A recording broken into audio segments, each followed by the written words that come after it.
Hi there.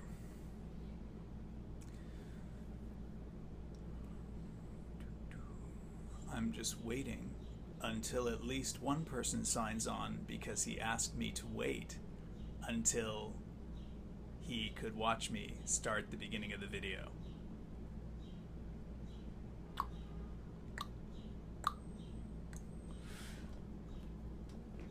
Going live with a video where I'm just waiting at the beginning. Ah, there's 2 viewers. Are you there, Denny? It's like, can you see? Swipe left to reveal comments and reactions. Nope, that's not. Oh, there we go. I can see who's watching. Hi, Joel. Well, I can't see. But I think you're here now, so that's fine. Hi, guys. Okay, so continuing my occasionally when I feel like I want to do it video project, which I'm going to be doing the entire year, and will soon be posting a table of contents in which people can access and request things from. Soon. Today I was just talking with someone online about, and my mother and some other people, and it brought up this idea that I wanted to talk about because I was riding my bike a couple days ago and thinking about lucid dreaming. I don't know if any of you have ever had lucid dreaming experiences or practiced it. There are meditation techniques from Tibet and all over the world, and from the Western canon as well, where you can go into a dream and realize you're awake. You can train yourself to do this by practicing while you are awake to walk through the world. And like whenever you walk through a doorway, you ask yourself, am I awake? Or you pinch yourself when you think about it, to see if you can actually feel the sensation. It's one of the cliches that you cannot feel a pinch, you can't feel pain in a dream.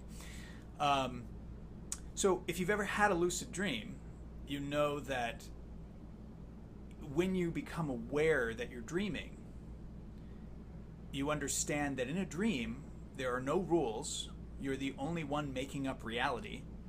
And so you can do whatever you want. You can fly, you can change the shape of buildings, houses, landscapes, be anywhere in the world at any moment that you want to be. And this is just a dream, but when you're awake, it feels like, it feels very godlike because you have total control over the environment. So when I was younger, because that's part of what this story project about, is I'm telling stories from my actual life and relating it to concepts that I find useful and helpful, hopefully. When I was younger, I was obsessed with the idea of astral projection. I had an understanding that there was a world outside the world, and I wanted to get there. So I practiced astral projection for a long time and could never figure it out. I still wouldn't say that I can figure it out. I don't know how to have a self or a contained soul or energetic body that I can eject out of my physical body and go into another world or another reality outside of this reality. But I do believe in other realities outside of this reality, and I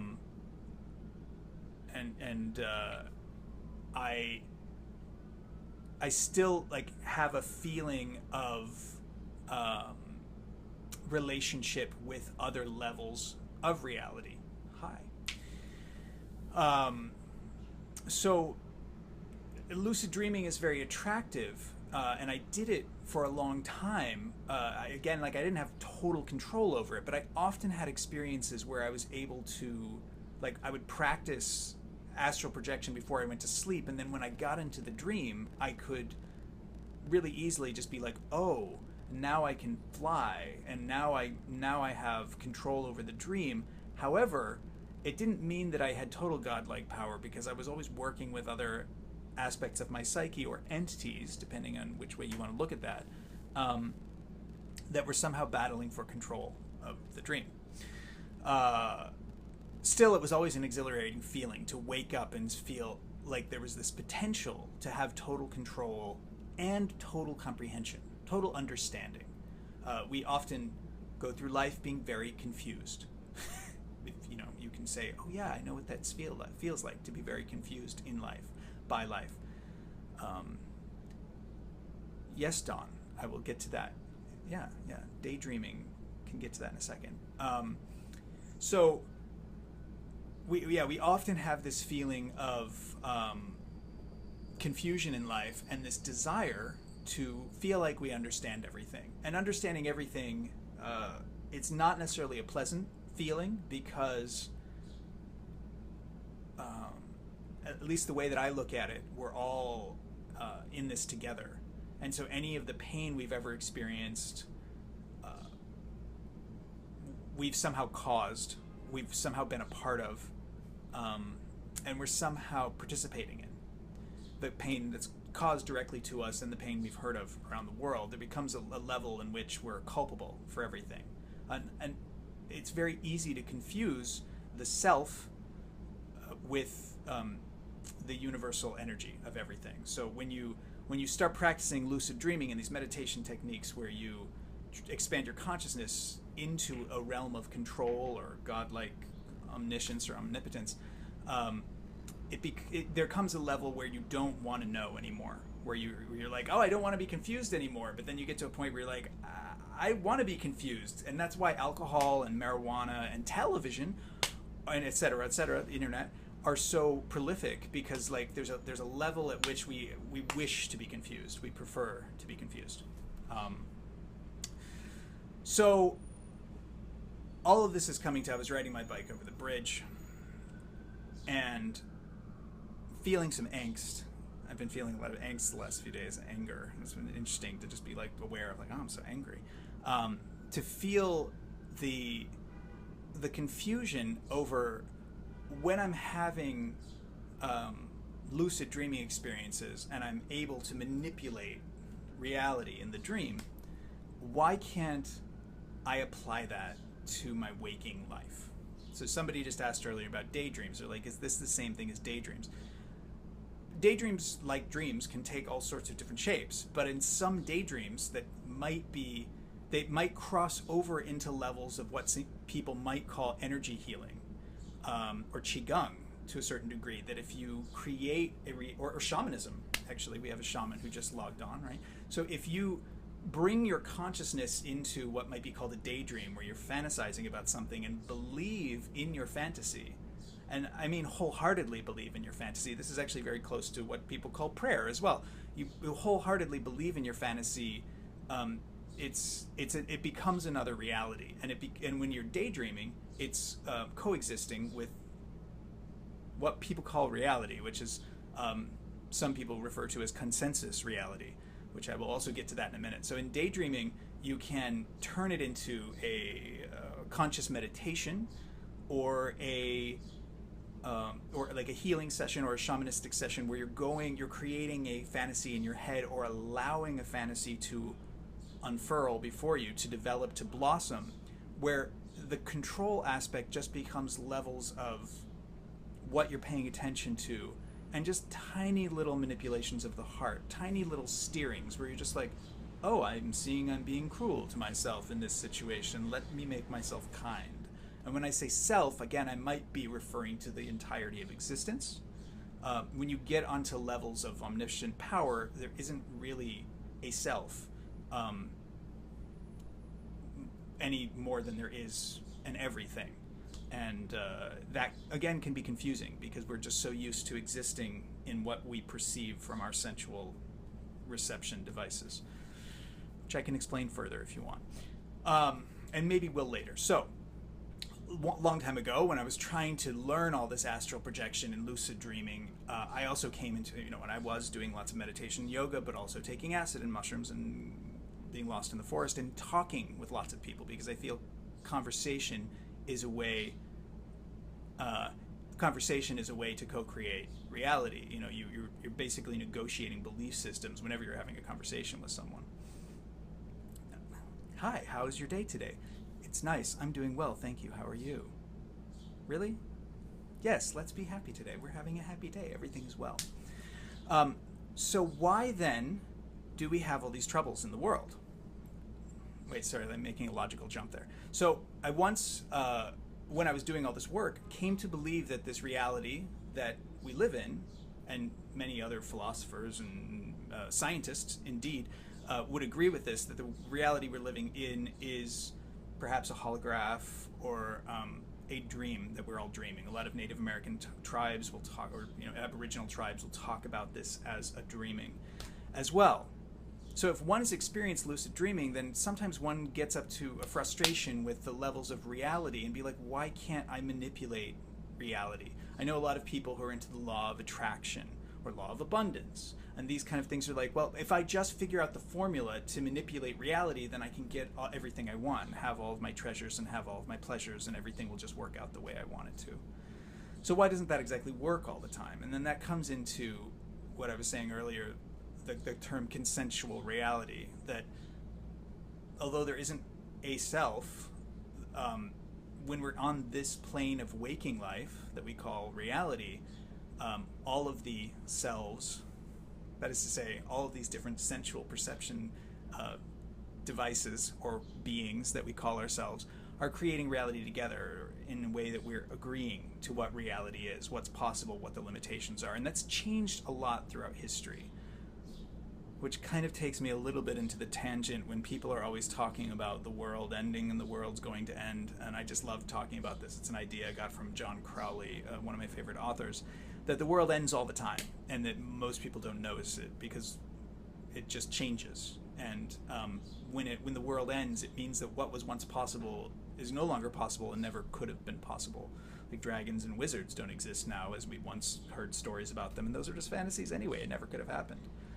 Much like the earth never could have been flat, but it was believed for thousands of years. So it was true. There were truths, and it's easy looking back and just being like, well, they were wrong. But if you remember from your own life, there are many things you believed at various points that when you grew up, you realized were just not true. But they were true when you believed in them. So the point that I'm getting to is that consensual reality is a dream that we're all dreaming, and we're dreaming it together. So again, maybe some of you have heard of this before and it's not that exciting. So the applicable point that I wanted to bring up today from the conversations I've been having and the feelings I've been having and the why can't I just lucid dream my life into the shape I want it to be? Why can't I just lucid dream the world into the shape I want it to be? This presses up against what a lot of people are experiencing and experience over and over and over and over with politics and religion. That when you're having a conversation with someone who believes something entirely different than you, and when you're trying to talk to them, it sounds like they're insane. Or they think you sound totally insane, and you keep trying to talk and you feel like you're right there. You feel like you're right there together. But it's just this thing, you're on a completely different plane hitting each other, and you're like, no, it's blue. And they're like, what? You can't see, it's clearly red. There's a lot of us who are in completely different realities in this consensual reality. And that's become really interesting to me lately, to respect other people's realities. I think I felt a lot of shame about that when I was younger because I just wanted to throw out all of the realities and just make a new one. I mean, that was a big drive, which I will tell stories about as this project progresses, for me in most of my life, was just like, how do I get rid of this reality? How do I get out of this reality and create a new one? Or not even create a new one, but just give us a rest from this fucking hellhole we've created. And it's not a hellhole. There's so many different levels in which it's really wonderful and really beautiful and really exciting. But we keep running up against people who are living in a completely different reality. And we don't notice it, or they don't notice it. And so we think they hate us. But maybe we look like demons to them. To understand the concept of evil, I guess for a long time I didn't believe in evil when I was younger. I just thought people were confused. And coming into Buddhism in the last year, that's what they basically say. There really isn't evil. There's just a lot of confusion, and you can't. It's impossible. It's very impossible to understand all of the confusion in the world because confusion doesn't make sense, and it's very difficult to understand the confusion in our own personal minds. Like if you look inside of your own mind, and you again, any one of you, if you just set an hour aside to not talk, look at a phone, speak, write, kept your eyes closed, and just watch what your mind was doing while you're doing nothing, you'd understand how confused you were. There'd be a whole bunch of stuff coming up that actually you wouldn't understand the full depth of the confusion, but you'd see that you were indeed confused. And so understanding the depth of how other people are confused, right? This world itself is a dream, but we're stuck in it. and I don't, not like a prison, but we're here. This guy Solly just said, "Oh, this world itself is a dream." Yeah, we're stuck in this dream until we figure a way to get out of it. But that's not really the drive of what's happening in reality.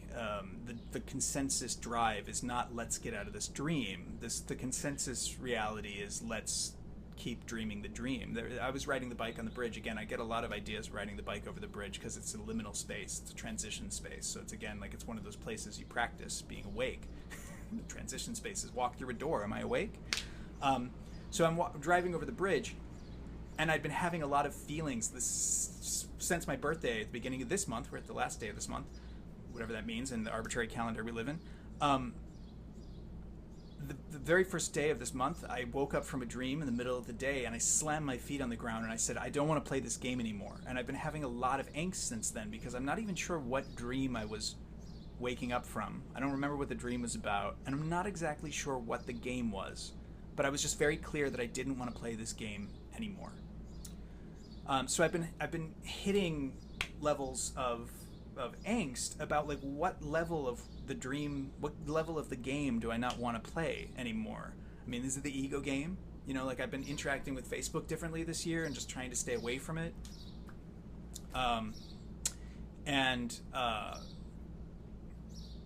It's just a way of socializing, and it's a way of expressing, and so it's an avenue of expression, and there's creative projects that we're working on, and so it's useful. I can go sit in a cafe and talk to random strangers, or I can sit in my room and talk to random strangers and tell a story.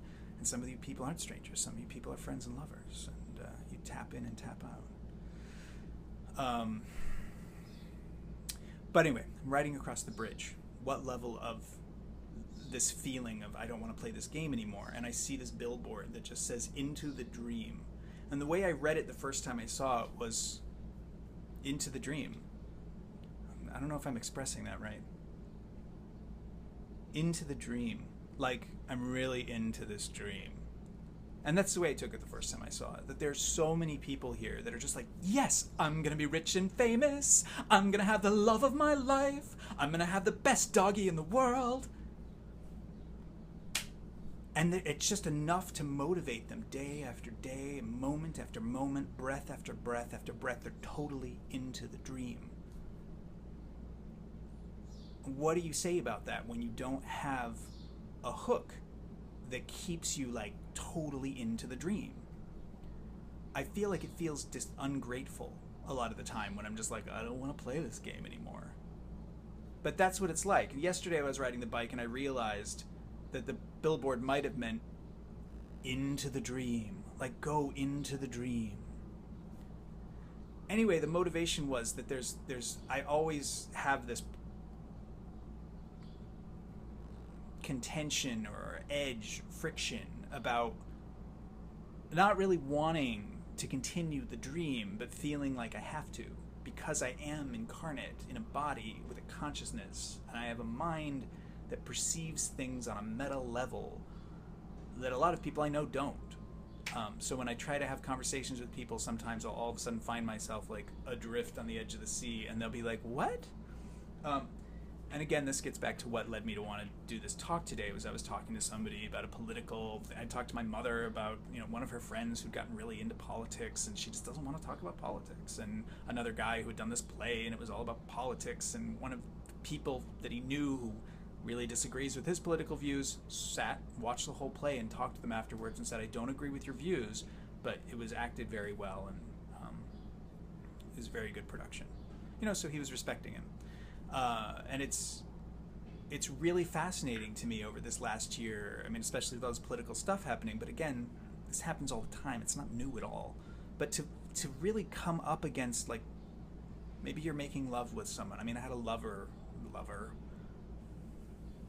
a guy I was having sex with who I loved. I don't know if he loved me. For years, this Orthodox Jewish guy, and I still find him so beautiful, but I haven't seen him since Trump was elected president, just because I was just like, he sends me these WhatsApp videos of like hateful things against Muslims and stuff, and I'm just like, that's not okay for me. And it makes me really sad, because like, on what level do we stop loving our lovers because they live in a different world? We all kind of live in a different world. I feel like I live in a different world from everyone, but of course there are always places we can connect. We can talk about pop music or movies or the sky. We can always talk about the weather. There are levels in which we can interact, and of course a lot of people like woofing at me, and that's a level at which I can interact with people. And it's so difficult to say, well, what do I really want? Because I want someone, and this is something it's so funny to be like, what do you want? What level of reality do you want? And it's like, well, I always want someone that I can co-create with, connect with, and lucid dream reality with, because you have more power when you're doing it with people. That's what builds a cult and then a culture. That when you get more people in your thing, and if you do it through love, respect, imagination, ingenuity, creativity, then you're able to tap in together and be like, okay, let's alter what reality means.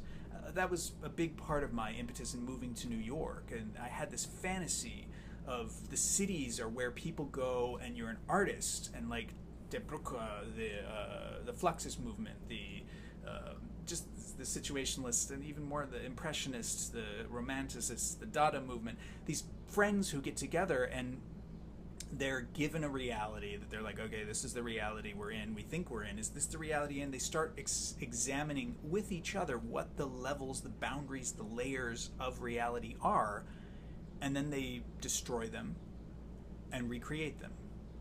Or maybe just sculpt them. I mean, all sculpting is a bit of destruction and recreation. So I was kind of hoping for that. And what I have, of course I have that, but it's just not what I expected.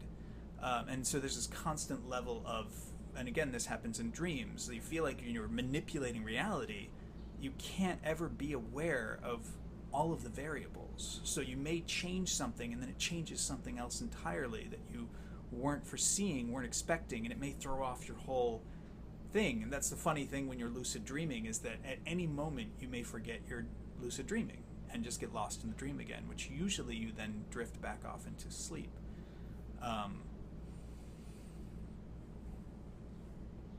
So yeah, I guess the impetus of this was to mainly to bring that back up into cognizance for people who have had these experiences and relate it to relating to other people that are in other realities in this life that we're sharing, and to understand that we're all to a certain degree struggling to live in the world we want to live in, struggling against our own desire to be confused so we don't have to feel our own culpability for the pain we're in and the pain we're causing to other people, which we're somehow complicit in. And the fact that it's too complicated to understand from our limited viewpoints, but having a mind that is connected to everyone and everything around us is just very difficult to hold on to, because any movement at all brings you back into yourself. Unless you're a really good dancer.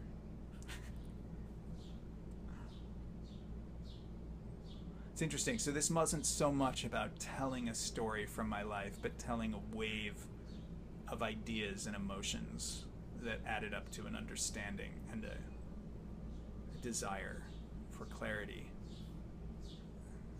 And a plea for compassion, which of course, if I'm asking any of you for compassion, I'm asking myself for compassion. Compassion with the self, compassion with each other, compassion with the aliens. And I don't mean the aliens from another planet. I mean the aliens you see every day that you think are just people just like you, and then you find out they're not. And you're like, you believe something entirely different than what I believe. How did you get here in my world? Or I thought I knew you, and really you're a reptile underneath. I talked to somebody on the beach a couple days ago, the reptilians, and I was like, oh, the reptilians. I don't know. It's not a useful metaphor for me. But I get it. I get it. So practice being awake and have compassion when you're asleep. Practice being awake, enjoy the dream, and every once in a while, remember you're dreaming. And now I'm giving directions. I think that's enough for now. I'll complete my table of contents and post it soon with a new Facebook profile picture in which I actually appear again. Loved you all. Thank you for